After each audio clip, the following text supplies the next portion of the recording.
क्या आपने कभी किसी भूत को देखा है? शायद नहीं, लेकिन आज जो कहानी मैं आपको सुनाने जा रहा हूं, उसे सुनकर आपकी रूह कांप जाएगी। ये कहानी है मेरे एक दोस्त रोहित की, जो दिल्ली में एक कॉल सेंटर में काम करता था।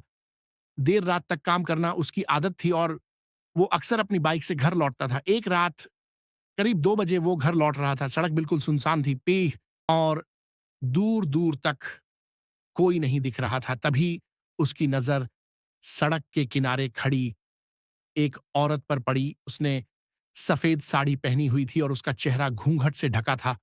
रोहित को लगा कि शायद उसे मदद की ज़रूरत है। उसने बाइक रोकी और पूछा, "मैडम, क्या मैं आपकी कोई मदद कर सकता हूँ?" एक रात करीब 2 बजे वो घर लौट रहा था। सड़क बिल्कुल सुनसान थी और दूर-दूर तक कोई नहीं दिख रहा था। तभी उसकी नज़र सड़क के किनारे खड़ी एक औरत पर पड़ी। उसने सफ़ेद साड़ी पहनी हुई थी और उसका चेहरा घूंघट से ढका था। रोहित को लगा कि शायद उसे मदद की ज़रूरत है। उसने बाइक रोकी और पूछा, "मैडम, क्या मैं आपकी कोई मदद कर सकता हूँ?" औरत ने धीरे से अपना सिर उठाया लेकिन कुछ बोली नहीं। रोहित को थोड़ा अजीब लगा, पर उसने सोचा शायद वो डरी हुई है। उसने फिर पूछा, "आप इतनी रात को यहाँ अकेली क्यों हैं? आपको कहाँ जाना है?"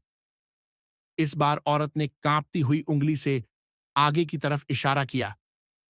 रोहित को लगा कि शायद वो पास के ही किसी गांव की होगी। उसने कहा, "चलिए, मैं आपको छोड़ देता हूं।" वो औरत बिना कुछ बोले उसकी बाइक पर पीछे बैठ गई।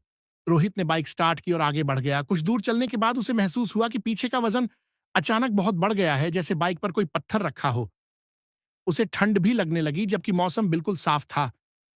उसने शीशे में पीछे देखने की कोशिश की, लेकिन उसे कुछ नजर नहीं आया। उसे घबराहट होने लगी। उसने बाइक की रफ्तार बढ़ा दी।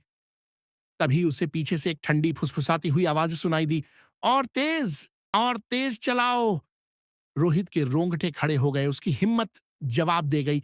उसने पूरी ताकत से बाइक भगाई और सीधा अपने घर के दरवाजे पर जाकर ब्रेक मारी। जब वो पलटा तो पीछे कोई नहीं था। वो दौड़कर घर के अंदर गया और दरवाजा बंद कर लिया।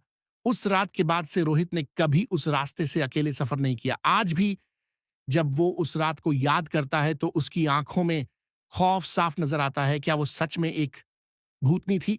इसका जवाब तो सिर्फ रोहित ही जानता है। अगर आपको यह कहानी पसंद आई तो चैनल को सब्सक्राइब करना न भूलें। हम आपके लिए ऐसी ही और भी सच्ची और डरावनी कहानियां लाते रहेंगे। धन्यवाद।